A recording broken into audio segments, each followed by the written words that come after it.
అందరికీ శనార్థులు దిల్లార్ వార్తలకి స్వాగతం. అవునరా, సీఎం రేవంత్ రెడ్డి సారు విద్యాశాఖ మంత్రిగా కూడా ఉన్నాడు కదా. ఉంటే దిగిపోమని అంటున్నారు కదా సార్ను. పువ్వు గుర్తోళ్ళు కారు గుర్తోళ్ళు ఎందుకు దిగిపోవాలి? పిల్లలకు పొద్దుగాల టిఫిన్ పెడుతున్నందుకు దిగిపోవాలనా? మధ్యాహ్నం మంచి బువ్వ పెడుతున్నందుకు దిగిపోవాలనా? సార్ అంతా సంట్రోల్ చేసిండని అంటున్నారు. అంటే గతంలో ఉన్నోళ్ళు సక్క చేసిండ్రా? సారు టీచర్లకు ప్రమోషన్లు ఇచ్చే, ట్రాన్స్ఫర్లు చేసే అంతా మంచిగానే చేయబట్టే ఎందుకు దిగిపోవాలి? అవన్నీ మాకు తెలియదు, దిగిపోవాలి అంతే అని అంటున్నారు. పిల్లలకు సార్లకు నడుమ సీఎం సారు వారదయ్యి ఎసొంటి ముచ్చట్లు చెప్తున్నాడో ఇను. సర్కార్ బళ్లను బహుచక్కగా చేస్తుంటే కొన్ని పార్టీల లీడర్లు కళ్ళలో నిప్పుకలు పోసుకుంటున్నారని టీచర్లను పిలిచి మీటింగ్ పెట్టిండు సీఎం రేవంత్ రెడ్డి సారు. ఇక సారు బాధనంతా వాళ్ళకి చెప్పుకుంటా వాళ్ళతోని ఇట్లా చమత్కారం చేసిండు.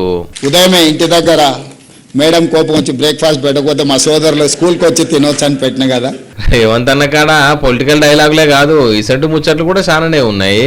హాస్టల్లో పిల్లల్ని జమ చేసిన తర్వాత ఇంట్లో చిన్న చిన్న సమస్యలు కూడా భార్య భర్తల మధ్యలో మనస్పర్ధలు తీసుకొస్తాయి. పిల్లలు ఉంటే kids and pets are stress busters. పిల్లలు మానసికంగా మనల్ని ఉత్తేజపరుస్తారు. పిల్లలు ఉండడం వల్ల భార్య భర్తల మధ్యలో కీచులాటలు తక్కువ ఉంటాయి. ఇంటి ఆయన కూడా సాయంత్రం తొందరగా ఇంటికి వస్తాడు.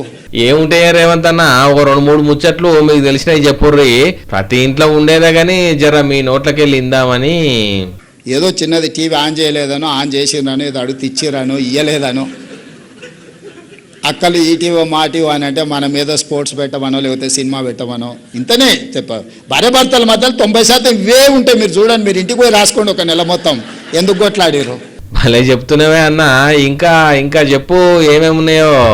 ఏమో మనకి 100 ఎకరాల భూములు ఉన్నాయి, దాన ధర్మాలు చేస్తున్న దాని మీద కొట్లాడతామా, లేకపోతే వజ్రాలు ఉంటే రోడ్డు మీద ఇసిరేస్తున్నాం అని కొట్లాడుకుంటే ఏముంటుంది? ఇవాళ మనం ఏదో చికెన్ వండమంటే లేదు వంకాయ వండితే సర్దుకో అంటుంది. నేనేదో చికెన్ తినాలంటే ఆదివారం నువ్వు వంకాయ వండుతా అంటావు అంటే ఆమె అంటే కోడి లేదు పోయి తేవాలంటే కష్టం, ఇంట్లో వంకాయ వండి పెడతా అంటుంది. ఇదే పెద్ద సమస్యకు దారితీస్తుంది. ఇవన్నీ కూడా మధ్యతరగతిలో ఉండే చిన్న చిన్న. ఈ సమయంలో పిల్లలు మనతో ఉంటే వీటన్నిటిని కూడా తగ్గించుకోవచ్చు. హోటల్లో తింటూ మోటార్లో వండుకుంటాం అంటే ఏముంటుంది? Mechanical life. నేను ఆ మధ్యలో ఎప్పుడో నవ్వుకుంటా చెప్పిన పాసింగ్ రిమార్క్ కింద, చిన్నగా ఉన్నప్పుడు పిల్లల్ని మనం హాస్టల్లో చేరుస్తాం, వాళ్ళు పెద్దగా అయినాక మనల్ని ఓల్డేజ్ హోమ్లో వాళ్ళు చేస్తారు. ఇంకెక్కడుంది మానవ సంబంధాలు? అంతే కదనే, ఎవరి పిల్లలు వాళ్ళతో ఉంటే కలిగే ఆనందమే వేరు. మంచి మాటలు చెప్పినవే అన్న. సార్లు పుస్తకాలలో ఉన్న పాఠాలు చెప్తే నువ్వు కుటుంబ పాఠాలు చెప్పినావు.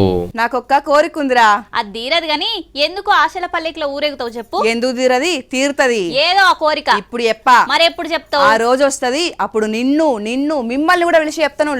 నువ్వు కూడా ఈ సార్ సాగ తీసినట్టే సాగ తీస్తున్నావు కదా. ఏ సారో? కాంగ్రెస్ పార్టీ పవర్లకు వచ్చినాక మస్తు కళలు అంటున్నాడు సంగారెడ్డి మాజీ ఎమ్మెల్యే జగ్గారెడ్డి. ఎన్నికలకు 2-3 ఏళ్ల ముందుగానే భార్యకు సీట్ ఇచ్చి పడేసిండు. అంతేకాదు ఇంకేమో చెప్తున్నాడు. నుర్రి రాజకీయంగా మనసులో నాకు ఒక కోరిక ఉంది. ఏందో ఆ కోరిక చెప్పరాదే అన్న. సల్లకొచ్చి ముంత దాచినట్టు చేస్తున్నావు. అది నవంబర్లో చెప్తాది. రియల్ అన్న, వెరీ సీరియస్. ఇది సీరియస్ గానే అడుగుతున్నాం. ఏందో ఆ కోరిక చెప్పరాదు. తీరుతుందో తీరదో జనాలు కూడా కామెంట్లలో చెప్తారు. ఈ నవంబర్లో చెప్తావా? హబ్బర బిడ్డో. అవునే అన్న, పుసుక్కున సీఎం అయిదామని కళలు గిట్లా అంటున్నావా? ఎట్లా మీరేదో అనుకుంటున్నారు, అది కాదు. సీఎం సబ్జెక్ట్ కాదు. కాదు సీఎం సబ్జెక్ట్ కాదా? మరి ఇంకేందో? సీఎంది వ్యక్తి కదా. ఇప్పుడు సీఎం రేవంత్ రెడ్డి ఉన్నాడు, ఆయన ఇంకేదో 5 ఏళ్ళు అంటున్నాడు. మళ్ళీ ఉత్తమ్ రెడ్డి మళ్ళీ ఆయన ట్రై చేస్తాడు ఇప్పటికీ. ఇక వాళ్ళ పంచాయతీ, మనకు సంబంధం లేదు. అది మనం దాంట్లో పోము. కానీ నాకు పొలిటికల్ ఇంకొక డిజైన్ ఖతర్నాక్ ఉంది. రాజ్యసభకు పోతావా, లేకపోతే ఇక్కడనే ఎమ్మెల్సీగా వేసి మంత్రి అవుతావా, లేకపోతే పీసీసీ పదవి తెచ్చుకొని అందరికి టికెట్లు ఇస్తావా?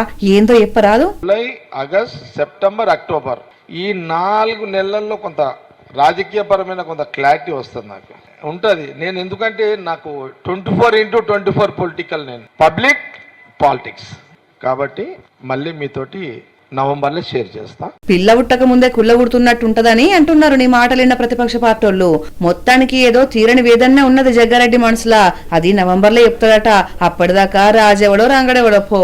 అంతటా పడ్డట్టేనా ఇంకేనా బ్యాలెన్స్ ఉన్నదా? లేదు లేదు, 2 తెలుగు రాష్ట్రాలను తడిసి ముద్ద వేసినట్టే కొడుతున్నది. అది ఇంకా గిట్ల 2 రోజులు ముసురు బ్యాలెన్స్ ఉన్నదట. ఇంకేముంది, ఈ లోపట్ల చెర్లు కుంటలు కూడా నిండుతాయి. లేట్ గా ఎంట్రీ ఇచ్చినా స్ట్రాంగ్ గానే ఇచ్చి పడేస్తున్నాడు కదా. దిగిరా దిగిరా అని పిలిచింది మనమే, ఇక ఎంతనన్నా కొట్టని అన్నిటికీ సిద్ధంగా ఉండాలి మనం. అంతేగాని మన ప్రాజెక్టులు నిండాలే, పంటలు వండాలే, అప్పటి వరకు పైలం చూసుకోవాలి. ఇంటూ రజనాలు వానలు ఎట్లా దంచుతున్నాయో చూస్తున్నారు కదా, భద్రంగుండూరి మరి. నీళ్ళతోటి పరస్కం ఆడకుండ్రి, అలా చూడుండ్రి చెప్తేనే ఉన్నావా, ఆవులగ్గా వాగులకెళ్ళి కొట్టుకపోతున్నారు. వరద గట్టిగా అయితే పాపం అవి శక్తి చాలుతుందా బయట పడేందుకు? జర పైలం ఉండుండ్రి.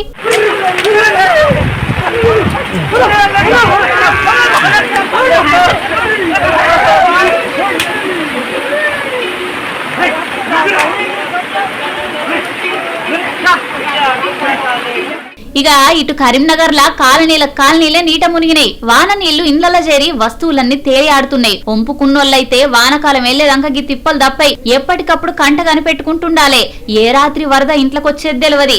మొత్తానికి 2 తెలుగు రాష్ట్రాలకు వానకాలం కలొచ్చినట్టుగానే అనిపిస్తున్నది.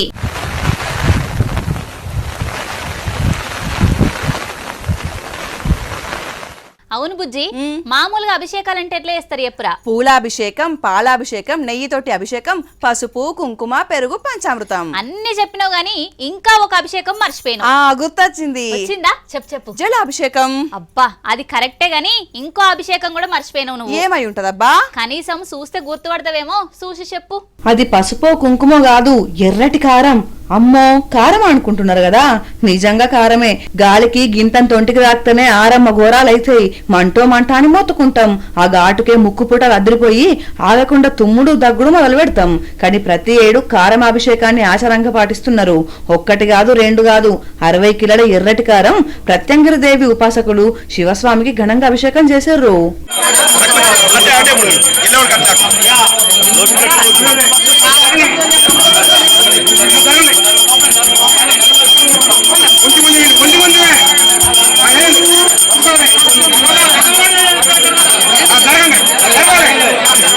అయితే ఈ అభిషేకం వెనుక పెద్ద కథ ఉన్నది. హిరణ్యకశిపుని ఈడ్చిన నరసింహుని ఉగ్రరూపంకెళ్లి ప్రత్యంగిరి దేవి ఉద్భవించిందట. అమ్మవారికి మిరపకాయలు ఇష్టమని ఆ దండలతోటి గొడుచుకుంటారు. అందుకే ప్రత్యంగిరి ఆవాహనలో ఉన్న స్వామికి ఇట్లా కారంతోటి అభిషేకం చేస్తారు. ఇట్లా ఏసుడితోటి బాధలు కష్టాలు బాసిపోతాయనేది శత్రువుడు దొరికిపోయి లక్ష్మీ కటాక్షం పొందుతారని నమ్మకమట.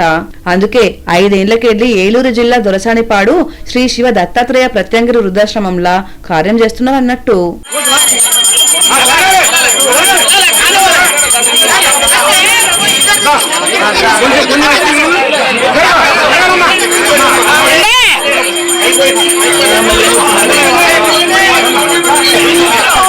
చిన్నప్పుడు నువ్వేమైదాం అనుకున్నావురా?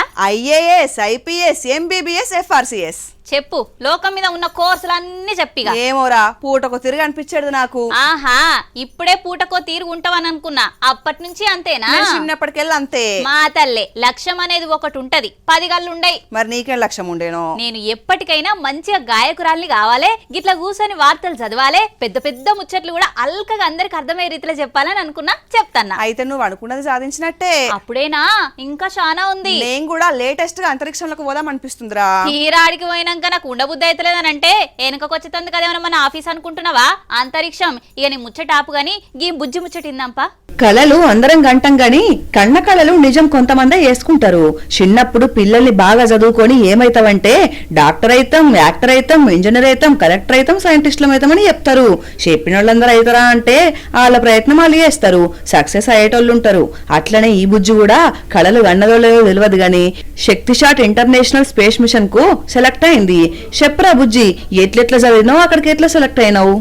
మిషన్ శక్తి సాధన ఒక వర్క్ షాప్ కి మన ఆంధ్రప్రదేశ్ ని రిప్రజెంట్ చేయడానికి సెలెక్ట్ అయ్యాను. అండ్ నెక్స్ట్ వాళ్ళు నాకు ఒక కోర్స్ ఇచ్చారు, 21 మాడ్యూల్స్ అండ్ 550 లెసన్స్. ఆ మాడ్యూల్స్ ఆ కోర్స్ మొత్తం ఫిజిక్స్ మీద, రాకెటరీ గురించి, ప్రొపల్షన్ సిస్టమ్స్ కానీ, క్యూబ్సాట్, సీట్ అనేది కూడా కవర్ చేస్తూ ఫస్ట్ కోర్స్ ఇచ్చారు. అండ్ ఆ కోర్స్ 50% కంప్లీట్ చేసిన తర్వాత నన్ను వాళ్ళు ఇంటర్వ్యూ చేశారు. ఇంటర్వ్యూ అయిపోయిన తర్వాత నేను 100% కంప్లీట్ చేశాను. అప్పుడు నన్ను ఒక 1 to 2 minute వీడియో ఒకటి నేను ఏం నేర్చుకున్నానో ఒక మాట్లాడమన్నారు. అది నేను మాట్లాడి వాళ్ళకి సెండ్ చేసిన తర్వాత వాళ్ళు నన్ను ఇలాగ మిషన్ శక్తి వర్క్ షాప్ ని సెలెక్ట్ చేస్తున్నానని అనౌన్స్ చేశారు. అండ్ ఇది గ్లోబల్ మిషన్ కాబట్టి 108 కంట్రీస్ నుంచి స్టూడెంట్స్ వస్తారు, సెలెక్టెడ్ స్టూడెంట్స్ ఈ వర్క్ షాప్ వస్తారు. అండ్ మన ఇండియా నుంచి 20 మెంబర్స్ సెలెక్ట్ చేశారు. అండ్ మిగతా అదర్ కంట్రీస్ అయితే ఒక్కొక్క కంట్రీ నుంచి ఒక్కొక్క స్టూడెంట్ ని, ఓన్లీ మన ఇండియా ఎక్సెప్షన్ ఎందుకంటే అది ఇక్కడ స్టార్ట్ అయింది కాబట్టి. అండ్ మేమందరం కూడా ఢిల్లీలో జరుగుతుంది work shop August 23rd to August 31st వరకు జరుగుతుంది. అందులో మేమందరం కొలాబరేట్ అయ్యి ఇస్రో సైంటిస్ట్ వాళ్ళ సూపర్విజన్ లో 2 శాటిలైట్స్ తయారు చేస్తాం. And 1 is for Leo and లో ఎర్త్ ఆర్బిట్, అండ్ ఇంకోటి లూనర్ శాటిలైట్. ఇది తయారు చేసింది శక్తి సాట్ మిషన్ యొక్క phase 3 ఏంటంటే మేము తయారు చేసిన రాకెట్ ని శ్రీహరికోట సతీష్ ధవన్ స్పేస్ సెంటర్ నుంచి లాంచ్ చేయబోతున్నాం. అదన్నట్టు తూర్పుగోదావరి జిల్లా ధవళేశ్వరం సర్కార్ బల్లే 10వ తరగతి చదువుతుంది. 108 దేశాల నుంచి 12,000 మంది మీద దరఖాస్తులు పెట్టుకుంటే అందులో భారత్ నుంచి 21 మంది ఎంపికైతే అందులో ఆంధ్రప్రదేశ్ కు చెందిన కందుల జేసి సెలెక్ట్ అయింది. ఇక ఈ ముచ్చట మా రాష్ట్రానికి గర్వకారణమని పర్యాటక శాఖ మంత్రి కందుల దుర్గేశ్వర సత్కారం చేసి ప్రశంసలు కూడా కురిపించిండు. అంతేకాదుల్లా ఆగస్టులా నోయిడాల వీళ్ళందరికీ ప్రత్యేక శిక్షణ ఇస్తారన్నట్టు. దానికోసం ల్యాప్టాప్, స్మార్ట్ ఫోను, విమానం టికెట్లు, వసతికి ఏర్పాట్లు కూడా సారే ఖర్చు పెట్టుకుంటా అన్నాడు. సాధించాలన్న పట్టుదల ఉంటే సర్కార్ బాడా ప్రైవేట్ బాడా ఉన్నోళ్ళమా లేనోళ్ళమా అనేది ఉండదు. మంచి గురువులు దొరకాలే, పిల్లలకు ఆసక్తి ఉండాలి గాని ఎట్లైనా వృద్ధికొస్తారు. సర్కార్ బల్ల చదివిన బుజ్జి రేపు సాటిలైట్లు సగబెడుతుందంటే మామూలు ముచ్చట్నాడుల్లా. మంచిగా శిక్షణ తీసుకొని రాష్ట్రానికి మరింత పేరు దేవాళ్ళ చేసి సరేనా. ఆకలితో ఉన్నోళ్లకు అన్నం పెట్టమంటే చికెన్ బిర్యానీ పెడితే ఎట్లుంటదిరా? వాళ్ళ రుణం జీవితంలో తీర్చుకోలేమనిపిస్తది. మరి వానదేవుని రుణం ఎట్లా తీర్చుకుంటే బాగుంటదిరా? ఎందుకు నీళ్ల వానకు బదులు పాలవాన కురిపించిండా ఎట్లా? చేపల వాన కురిపిస్తున్నాడు. అబ్బా చేపల వాననా? వామ్మో, చేపలు అనగానే కప్ప తెరిచినట్టు నోరు చూడు ఎట్లా తెరిచిందో. ఇంతకు ఏం చేపలు పడ్డాయట? కొర్రమీన్లేగా, పచ్చడి పెడితే కర్రకర్ర కొరికి నచ్చిగా. పులుసు చేపలు పడ్డాయట, పులుసు పెట్టి తయారుంచిరట. పోతావదా? అబ్బా ఎట్లాగో పడ్డాయి కదా, అదేదో కొర్రమీన్లు రాలొచ్చు కదా అని. అగో పడుతున్నాయి, అందుకోపో మరి. ఈ బంపర్ ఆఫర్ ఏంది వానదేవుడా? వెతుకపోయిన తీగ కాళ్ళకు తాకిందన్నట్టు ముసురుకు వేడివేడిగా ఇంత గోళించుకొని తినేందుకు ముక్క కూర తెచ్చుకుందాం అనుకునేటోళ్లకు మీరికెళ్ళి శాపలు ఇసిరేస్తున్నావు కదా. కరుణించమని కాళ్ళ వెళ్ళవాడి బతులాడినందుకు వానలే కాదు, ఏకంగా శాపలు కూడా కురిపిస్తున్నావు పో. కరీంనగర్, ఆదిలాబాద్ దిక్కు చూడుర్రి కిలల కొద్ది చేపలు భూమి మీద పడి ఉరుకులు పెడుతున్నాయి. కాళేశ్వరంలో 2 రోజుల సంది దంచి కొడుతున్న వానలకు 2-3 సార్లు చేపల వాన పడ్డదట. అయ్యి కూడా వింతగా ఒళ్ళంతా ముళ్లతోటి వాక్కుంటా కానొచ్చే వరకు జనం వాటి వెనకమటి పడి వీడియోలు తీస్తున్నారు. ఇటు మంచిర్యాల జిల్లా చెన్నూరు దిక్కు చేపలు పడుతుంటే బకెట్లు, బగోని, గిన్నెల క్యాష్ పడుకుంటున్నారు. వరద ఊర్వడికి చెర్లకెళ్లి కొట్టుకొస్తున్నాయని కొందరు, ఆకాశంలోకెళ్లే పడ్డాయని ఇంకొందరు ఈ చేపల గురించే చర్చించుకుంటున్నారు. ఏదైతే ఏముంది, కొంతమంది ఊళ్ళల్లా కప్పల వాన పడితే ఇళ్లకు మాత్రం మంచిగా చేపల వాన పడ్డది. దెబ్బ కోసుకొని తినకుర్రి, అవి తినేటివేనా కాదా అని చూసుకోర్రి జరంతా. విసిరినదా విధిగాలం, మిగిలినదా శోకం. ఊకో కష్టాలు సీనియర్ యాంకర్లకు కాకపోతే జూనియర్లకు వస్తాయా? కాలమే కాటు వేసేనా, కళ్ళలో గంగ పొంగేనా. ఆ కొంగుతోడు దూడ్చుకో, ఆ ఏడుపేదో చెప్పేడువు. ఎందుకురా? నాకే ఎందుకు ఇలా జరుగుతుంది? ఏం జరుగుతుందో చెప్తే నీకే ఎందుకు జరుగుతుందో నేను చెప్తా. నాకు పానీపూరి అంటే ఎంత ఇష్టమో నీకు తెలుసు కదా. నీకే కాదు నాకు కూడా పానమే. సస్పెన్స్ లేకుండా చెప్పు జర్రా. అట్లాంటి పానీపూరీలు, అట్లాంటి పానీపూరులకు ఏమైంది? అట్లాంటి పానీపూరీలు అమ్మో ఇది తెలుగు సీరియల్ కన్నా ఎక్కువ సాగదిస్తుంది. పానీపూరి లవర్స్ కు దడచేటట్టు చేస్తున్నావు చెప్పురా. నా నోటితోటి నేను చెప్ప గక్కడ చూడు. భయ్యా తోడ ప్యాస్ డాలో, సారీ జూమ్ చేయి. అలవాట్లో పొరపాటు. ఏందికి ఇవన్నీ? మేము లొట్టలేసుకుంటూ తిన పానీపూరీలేనా? నోట్ల పట్టకున్న కప్పల్ లెక్క నోరు తెరిచి ఒకటే గుట్కుల మింగేసే పానీపూరీలేనా? ఇట్లాంటి సీన్లు చూపెట్టి పానీపూరి లవర్స్ గుండెలు గాయపరుస్తున్నారు. మళ్ళా జన్మలా వీటి జోలికి పోకుండా చేస్తున్నారు అధికారులు. అత్తాపూర్లో డ్రైనేజీ పక్కపంటి తయారు చేసిన ఈ పానీపూరి సమోసాలు తింటే రోగాలు పక్కా అని లైవ్ లొకేషన్లు చూపెట్టిరు. హైదరాబాద్ లా చార్మినార్ చాయ్ ఎంత ఫేమస్, కొన్నేళ్లుగా ఈ పానీపూరి కూడా అంతే ఫేమస్ అయింది. ఏ రోడ్డు మీద చూసినా చిన్న అద్దాల బండిల కుప్పలు కుప్పలు పూరీలు పోసి నీళ్ళ పుదీనా చారు పోసి అందులో ఉల్లిగడ్డలేసి ఇస్తుంటే ఒక్కొక్కరు డజన్లు వింగుతుంటారు. దేవిన నూనెనే దేవి అది ఆయిలా డాంబరా అని డౌట్ వచ్చేదాకా సమోసాలు చేసి అమ్ముతున్నారు. కానీ అవి ఎట్లా తయారు చేస్తున్నారో కూడా చూసి తినుండ్రి. అసలే వర్షాకాలం మీదంగా గిట్లాంటి ఆగం తిండి తింటే కడుపు చెడిపోద్ది. జర నోరు కాపాడుకోండ్రి. పండు పండు పండు ఎర్ర పండు. యాపిల్ దాని పేరు. అయినా నన్ను పొగడాలంటే పాట పాడాలన్నారా? నిన్నెవలు పొగిడినరమ్మ ఇప్పుడు? అంటే పండు ఎర్ర పండు అని వాడినావు కదా, నా కోసం కాదా? నువ్వు రాఘవేంద్రరావు సినిమాల హీరోయిన్ లెక్క ఫీల్ అవుతున్నట్టున్నావు గాని చూడడానికి పనస పండు లెక్క ఉంటావురా. పుండు మీద కారం చల్లినట్టు మాట్లాడకు. అయ్యో ఫీల్ అవుతున్నావా? అనాల్సిన మాటలన్నీ అని మళ్ళీ ఓదార్ ప్యాక్టింగ్ ఎందుకు? అయినా ఈ యాపిల్ పండు ముచ్చటెందుకు వచ్చింది ఇప్పుడు? ఇగో గిందుకు కొనుక్కొని తినే పండ్ల కన్నా కొట్టేసి తినే వాటికొచ్చే కిక్కే వేరప్ప అని అంటే గిదే కావచ్చు. అగ చూడుండ్రి, తొవ్వెమ్మటి పండ్ల వ్యాన్ పల్టీ కొడితే పబ్లిక్ ఎట్లా ఎగబడ్డరో అందులో పండ్ల కోసం. అగో అప్పుడాయిందా లోడు. అయినా పైసలు పెట్టి కొంటే ఆలోచిస్తారు కావచ్చు గాని ఫ్రీగా వచ్చినాయేనాయే. అందుకే జల్దీనే ఆటో నిండా నింపుకపోయారు ఆపిల్ పండ్లను. ఇటు సంచులకు సంచులు, కాటన్లకు కాటన్లు నింపుకోబోతున్నారు ఇంకొందరు. ఇగో అమ్మలక్కలైతే చీర కొంగులతోని బస్తాలు నింపి ఎత్తుకపోతే ఇక అన్నదమ్ములు బండ్ల మీద ఇండ్లకు జారగొట్టిరు. అరే సాలా అతి అమ్మ, గంతగనం బరువులు ఎందుకు మోస్తున్నారు? ఆయంత పడితే ఏదైనా కాలు కూషైతది. ఊహోరిని అవ్వా గీ అన్నెవల ఏకంగా లుంగిల్న మడత పెట్టిండుగా. మరి అట్లుంటది. ప్రమాదంలో ఉన్న పనులను కాపాడటానికి మానవత్వం పరిమళిస్తది. గిట్లా వ్యాన్లున్న పనులు మొత్తం అమ్మాలంటే 15 రోజులు పడుతుండొచ్చు, కానీ 15 నిమిషాలనే మొత్తం లూటీ చేసి పెట్టిరు అక్కడ పబ్లిక్. యాపిల్స్ తీసుకుపోతున్న డీసీఎం వ్యాను మైబాద్ జిల్లా మాటేడు కాడ బోల్తా కొడితే గీ తీర్ల మానవత్వం చూపెట్టుకున్నారు అక్కడ జనాలు. ఇవల్లా ఎలటి దిల్దార్ వార్తలు. మళ్ళొచ్చే దిల్దార్ వార్తల్లా మళ్ళా కలుద్దాం. అంతవరకు చూస్తూనే ఉండండి వనితా టీవీ. నమస్తే.